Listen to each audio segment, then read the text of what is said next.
Welcome back to the Silver Points podcast. I'm here with Rishi Arjun and I'm Suraj Srinivasan, and we're going to be trying something out new. It's called Rishi Rates. It's just going to be a quick 10-minute segment. Rishi's going to give a rundown about the India-Australia series this time and eventually in the future, the next series. He'll just giving his, India, South Africa. He'll just be giving his ratings on players and hope you guys enjoy. Yeah, I think if anyone watches Crick Buzz, after every series, I think Harsha Bogli rates like 5 players he picks and it gives them a nice rating. I've picked every player from both the Indian and South African team that have featured in a match, give them a rating out of 10. It's just on my own scale. You can really just compare it based on each other. So I'll just quickly give a rating for a player and then explain why I gave that rating. I'll start with South Africa first. Started Kiko Peterson. So Kiko Peterson got a 9 out of 10. Obviously he's the man of the series. Scored in every match, scored a lot of crucial runs for South Africa. He probably lost a point because he didn't get a big 100 and his average was only in like 50. I think to get a 10 out of 10 for me, you got to be really, really astounding. It got to be like a Mitchell Johnson 2013 Ashes. Next is Elgar. Elgar's definitely 8 out of 10. A lot of crucial innings for South Africa, a few 50s in every match, a lot of crucial fourth innings chases. Definitely struggled a little bit against Bumrah. Definitely got out a couple times early, so that definitely countered him getting one less than Peterson. Next is Bavuma. Bavuma was an 8 out of 10. I think Bavuma averaged 70 in the series. I think the only thing was he stayed not out so many times that you didn't know if he would make a bigger score. And if he made maybe a bigger score, maybe got like 100 or at least a couple of 80s, 90s, maybe then he would got talented. But Bavuma was very solid this series. Did very well as a senior batsman, vice captain of the team now. Rossi van Dersen, 5 out of 10. Not a big series for probably South Africa's premier limited overs batter these days, but he hasn't fully cracked Test cricket yet. He's definitely struggled a lot with shot me, especially I think, but he definitely was crucial in staying not out in two of the chases, which is why his score is not as low as it could be. But yeah, not the best series for Rossi van Dersen, but obviously still a very bright talent. Next is Markram. Markram's a 3 out of 10. He definitely struggled this series. It was not the series for Aiden Markram. Got a lot of good balls, but never able to get through those high quality periods of fast bowling from the Indian team. But yeah, Markram's class, one of the best looking batsmen in world cricket. I think he'll come back. Next, Quinton de Kock, only one Test match, 4 out of 10. Not much to say. He retired, but he didn't really have a big impact in that Test match. Only 34 runs in 2 innings, and he also dropped one catch. So yeah, 4 out of 10 for QDK. Not the best ending to a pretty promising Test career. Then Kyle Verine, 5 out of 10. Did not get a run. He only had 2 innings, so it's hard to really rate him. But his keeping seems solid enough, which is why he got a 5 out of 10. But yeah, I didn't get any runs. I think only had 12 runs his first 2 innings, but still early days. I think when you look at players who only played one Test match, it's really hard to take the ratings too seriously. It's more important, but I still just give it a rating just because it doesn't take too much effort. 5 out of 10 is what, like average, so they didn't do anything bad or they didn't do anything good? So if you go No, below 5. how is that? No, 5 out of 10 is it's a pretty mid series for you. I think mid's the perfect word to use. Right. I think 6 to 7 is like more average. I think a solid player would like to average 7 every series minimum. Okay. So now into the fast bowlers. Kagiso Rabada is a 9 out of 10. Probably my man of the series, 20 wickets. I think the only reason he didn't get a perfect 10 is he had a couple spells where he was very loose. I think of the first Test match, first day of the series, and then that spell when Rahane and Pujara were scoring a lot of runs. I think he really lost his line of length there and control. So yeah, 9 out of 10. Rabada, fucking amazing bowler.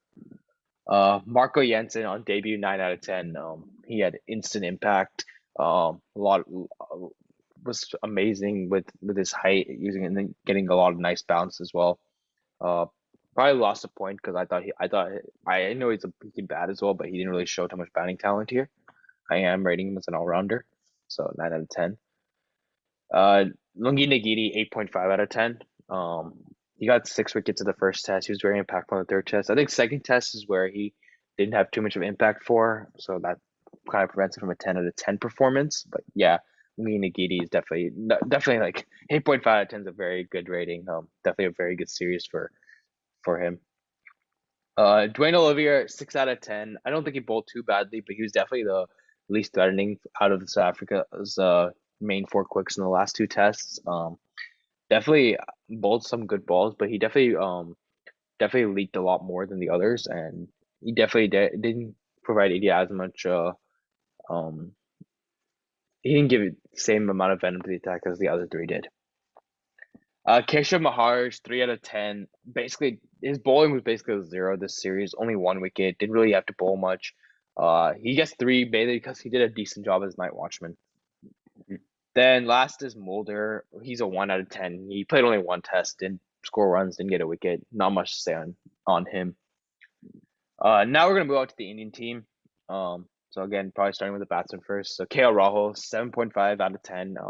He was really excellent in the first two test matches, was easily was India's standout batsman. But I think a bad third test where he went back into some old habits of chasing after the ball really ruined his series aggregate for him. I was surprised that he only averaged 34, 37 in the series. I felt like he definitely batted like someone who was averaging 45 plus in this series. Rishabh Pant, 6 out of 10. I think all those six comes from that probably the knock of the series. It could be the knock of the year. But he definitely outside of a 30 cameo in the first test, he definitely had a poor first two test matches.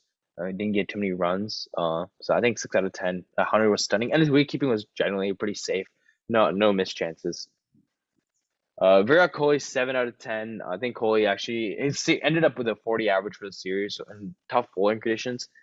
It's not terrible. Obviously, the 71st 100 is still missing, and obviously, he'd be disappointed not to convert a couple of those innings. And the fact that he got a three, no, he got a four times, I think, playing that cover drive is gonna be something that would really annoy him. And that definitely was a big factor in India not capitalizing on some good positions. And after he really grinded, I think to still get out to that cover drive after avoiding it all day, that'd definitely be very disappointing. Rahane, 4 out of 10. Yeah, just another disappointing series. Just 150 and a 40 for Rahane, and some very loose dismissals as well. You look at his golden duck in the second test. Look at a couple of very soft dismissals. Just not a good series for Rahane. Ended up averaged like 24. Vihari, one test match, only 8 out of 10. 40 not out and a 20. Did nothing wrong to not be picked initially. Did nothing wrong to be dropped. Hard to evaluate a player off one test, like I said before, but Bihari was excellent in the limited opportunities had. Shami, 8.5 out of 10, probably India's standout bowler.